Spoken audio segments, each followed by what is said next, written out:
नमस्कार दोस्तों, मैं उज्ज्वल पांडे आप सभी लोगों का स्वागत करता हूं अपने चैनल सावरण उज्जवल पे। तो आइए दोस्तों, आज मैं अपने मेरे मोहल्ले के ही एक गुरु जी हैं, इनसे कुछ बात करेंगे पितृपक्ष पे। पितृपक्ष क्या है, इसका महत्व क्या है और इसमें क्या करना चाहिए, सारे कुछ जानेंगे इनसे। बहुत ही भक्ति भाव से माता का पूजा करते हैं, आप देख रहे होंगे भी वीडियो में। इनके घर में ये मंदिर बना हुआ है और काफ़ी इस अंदर मंदिर में इस रूम में एवरीडे हवन करते हैं, जिसके कारण यहाँ का जो ऊर्जा इतना पॉजिटिव है जो आप सोच नहीं सकते हैं। जब बैठेंगे तब आपको समझ में आ जाएगी। ये किसी मंदिर से बिल्कुल कम नहीं है। तो सबसे पहले इनका हम चरण स्पर्श करके आशीर्वाद लेते हैं और भक्तों को भी आप आशीर्वाद दे दीजिए। जय माता दी। तो सबसे पहले मैं जानना चाहूँगा कि पितृपक्ष कब से स्टार्ट है और इसमें क्या कुछ इसका महत्व है, इसका लिटरल मीनिंग क्या है, आध्यात्मिक इम्पोर्टेंस क्या है, क्यों करना चाहिए, क्या नहीं करना चाहिए, क्या कुछ करना चाहिए जिससे हम पितृ का असीम कृपा प्राप्त कर सकें। हर व्यक्ति के जीवन में जी 3 ऋण से युक्त वह व्यक्ति आता है। जी देव ऋण, जी मनुष्य ऋण, जी ऋषि ऋण, जी ठीक ना, जी और पितृ ऋण। जी तो देव ऋण से मुक्त होने के लिए हमें यज्ञ आदि कार्यों को करना अनिवार्य रहता है। जी भगवान की भक्ति करने की आवश्यकता होती है। जी ऋषि ऋण के लिए हम नित्य कल्याण के लिए, सबके कल्याण के लिए जी जो खोज करते हैं जी कि जैसे कैसे सबकी सुविधा प्राप्त हो जाए, जी कैसे कौन व्यक्ति सुखी हो जाए, तो वह ऋषि ऋण से मुक्त होना हुआ। और पितृ ऋण से जो पितृ को तर्पणादि कार्य करते हैं जी उससे पितृ तृप्त होते हैं जी और तृप्त होकर के अपने वंशजों का जी आशीर्वाद देते हैं। जी देवताओं से पितरों की संज्ञा कम नहीं है। जी देवताओं से पितरों की संज्ञा कम नहीं है। मतलब लेकिन संज्ञा कम नहीं, मतलब संज्ञा मतलब उनकी महत्ता कम नहीं है, जी ठीक ना। जी देवताओं के लिए विशिष्ट आपको 12 मास होते हैं। जी 12 मास में 24 पक्ष हैं, जी तो 23 पक्ष देवताओं के लिए है। जी लेकिन यह 15 दिन के लिए जो एक पक्ष है जी वह पितरों के लिए सर्वमान्य है। जी तो यह 15 दिन जो है कि आश्विन कृष्ण प्रतिपदा से शुरू होकर के जी और आश्विन कृष्ण अमावस्या तक होता है। जी एक बार आश्विन कृष्ण पक्ष जो दोनों बोलो, उसका मतलब क्या बता आश्विन कृष्ण पक्ष होता है कि आश्विन माह के जी अन्हारा पक्ष को कृष्ण पक्ष कहते हैं, जी अजोरा पक्ष को शुक्ल पक्ष कहते हैं। जी यह अन्हारा पक्ष जो है कि पितृ तर्पण आदि के लिए सबसे प्रशस्त बताया गया है। जी ऐसे आप हर माह के अमावस्या तिथि के पितरों का श्राद्ध कर सकते हैं, जी अथवा जिस तिथि के आपके जो पूर्वज हैं, आपके पिताजी का जो होता है जी तिथि बनता है, उस तिथि को भी आप श्राद्ध कर सकते हैं। जी लेकिन मुख्यतः जैसे भगवती की आराधना तो हम हर समय कर सकते हैं, जी लेकिन मुख्यतः 4 नवरात्रि बनी हुई है। जी 4 नवरात्रि में विशेषता महिमा बताई गई है कि भगवती का पूजा करने का, जैसे मुहूर्त आदि बने हुए हैं, विशिष्ट मुहूर्त, विशिष्ट पूजा इत्यादि बने हुए हैं, वैसे ही यह 15 दिन का जो एक पक्ष है वह पितरों के लिए सबसे प्रशस्त है। इसमें देव कार्य के लिए कहीं मान्य अमान्य नहीं है कि देव कार्य नहीं कर सकते हैं, लेकिन पितरों के लिए ही विशिष्ट तिथि बनाया गया, विशिष्ट माह बनाया गया, विशिष्ट कार्य के लिए विशिष्ट एक मुहूर्त बना। और यह 15 दिन के लिए है। अब जिस तिथि का जो व्यक्ति के पिताजी नहीं रहे उस तिथि को उनका पार्वन श्राद्ध करा करके और उक्त तिथि तक, जैसे भाद्रपद मास के पूर्णिमा के दिन अगस्त ऋषि को पानी देते हैं और उसके बाद उस समय से प्रतिपदा के दिन से देव, मनुष्य और पितरों, ऋषियों का तर्पणादि क्रम से चलता है। और वो जाकर के जिस तिथि के उसके पिताजी का देहांत हुआ हो उस तिथि तक ले उस तर्पण आदि करते हैं और उस तिथि को पार्वन श्राद्ध का नियम बना गया। अब है कि पार्वन श्राद्ध जो है कि बहुत से ऐसे हमारे पार्वन मतलब क्या हुआ बताते हैं, पर्व विशेष पर श्राद्ध को पार्वन श्राद्ध। अच्छा, जैसे बोले हैं ना कि पितरों के लिए विशेष पर्व हुआ जी तो पर्व विशेष कार्य को जी वो श्राद्ध है जी तो श्राद्ध को पार्वन श्राद्ध की संज्ञा मिली हुई। जी अब है कि जैसे लोग बहुत से ऐसे भी लोग हैं जी जो क्या बोलते हैं कि किसी चीज में नुकुसा निकालते हैं। जी तो नुकुसा क्या निकालते हैं, उनका कहना है कि जब पितृ नहीं, जब हम किसी का दाह संस्कार कर दिए, जी पिंडदान कर दिए, जी जब उनका मोक्ष हो गया जी तब फिर यह पिंडदान करते हैं तो वह किसको प्राप्त होता है। जी जी बिल्कुल, ये प्रश्न है, लोग करते हैं। ठीक ना। जी तो यह प्रश्न जो है इसका मैं बहुत ही अपने अनुभव के अनुकूल जी जवाब आपको दूंगा। इस प्रश्न का एक ही आधार है कि जब भी तर्पणादि कार्य करते हैं तो जी। अंतिम में लिखा हुआ है जी कि इस कर्म को परमेश्वर को प्राप्त हो। जी परमेश्वर को हमने अपने कर्म को दिया जी और परमेश्वर हमारे पितरों की जो गति है जी उसको परम गति में बदले।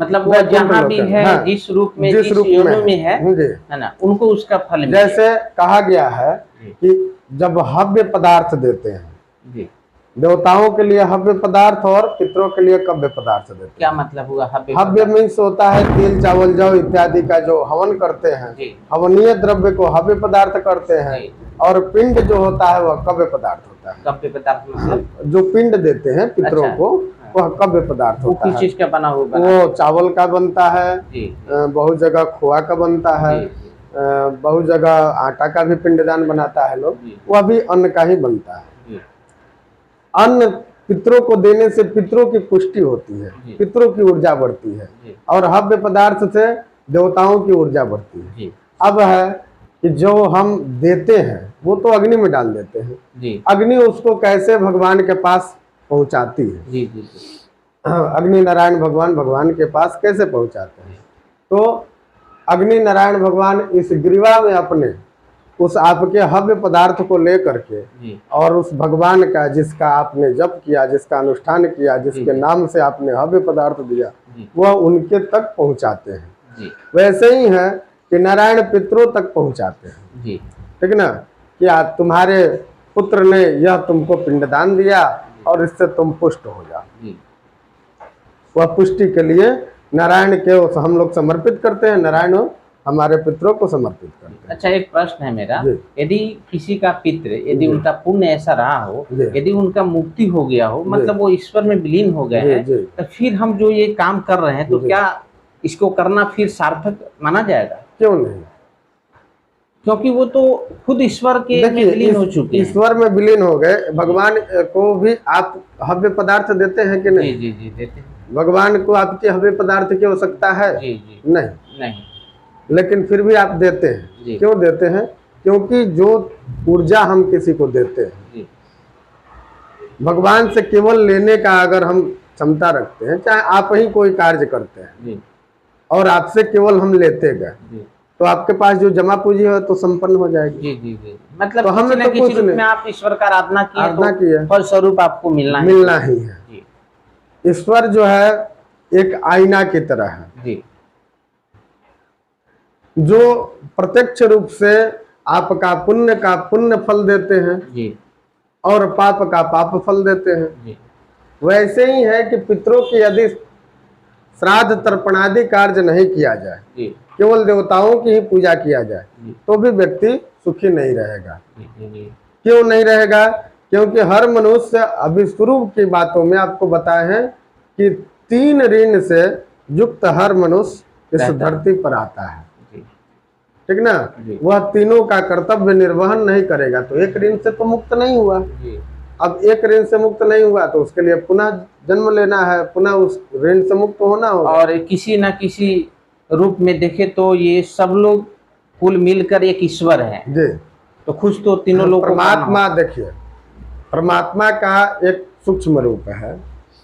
जैसे आप एक सेव का फल लेते हैं, जी आपने कहा कि पंडित जी इसमें यह फल है, जी और मैंने कहा कि इसमें एक विशाल सेव का वृक्ष है। जी दोनों के देखने की नजरिया अलग अलग है। जी कैसे विशाल वृक्ष है, उसमें जो बीज है जी उस बीज को मिट्टी के संसर्ग में रखते ही वह पौधा होगा, बिल्कुल। और पौधा से पेड़ होगा, विशाल वृक्ष हो जाएगा।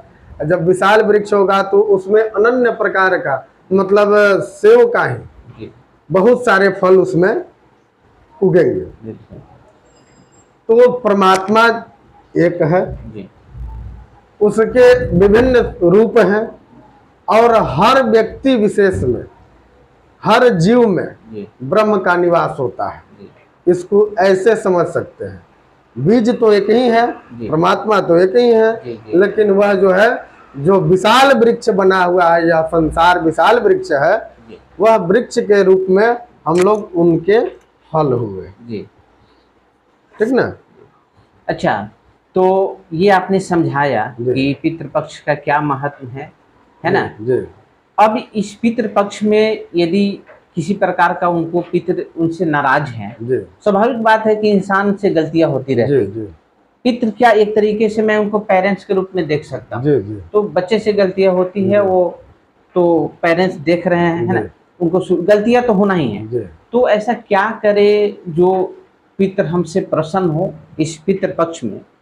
पितृपक्ष में कहा गया है कि पार्वन श्राद्ध, जी जिस तिथि तक उनके पिता का जो पुण्य तिथि हो उस जी। तिथि तक तर्पण जी करें।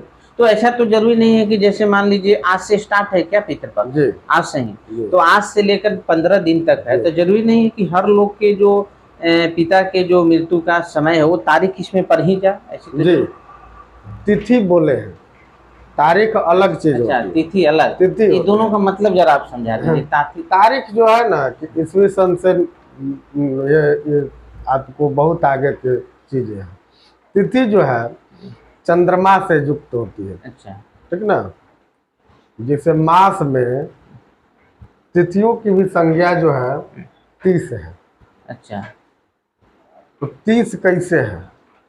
तो तिथियों की संज्ञा अगर माने तो मूलतः 16 है। जी प्रतिपदा, द्वितीया, तृतीया, चतुर्थी, पंचमी, षष्ठी, अच्छा सप्तमी, अष्टमी, नवमी, दसवीं, एकादशी, द्वादशी, त्रयोदशी, चतुर्दशी और पूर्णिमा, जी जी जी यह 15 है। और एक जो है वैसे ही फिर क्रम से जी जी दूसरे पक्ष जी, में जी। प्रतिपदा, द्वितीया, तृतीया आदि आते हैं, जी। और 15वें पर अमावस्या आ जाता है। अच्छा, तो कहने का मतलब कि तारीख जैसे हो गया 28, 29, जी और तिथि करने का मतलब एक संयोग बनना जो 15 दिन के अंदर में लगभग सारे संयोग आ जाते हैं और जी। सभी लोगों का जी। डेट आ जाता तिथि है। में पंचांग आदि में लिखा रहता है जी जी कि जिस दिन उनकी मृत्यु हुई, जिस तारीख को, जी जिस वर्ष में, जी उस वर्ष में उस दिन कौन सी तिथि रही, जी उस तिथि को ही जी जी जी समझ श्राद्ध गए। तर्पण आदि करना जी। विशेषता जी। प्रशस्त है।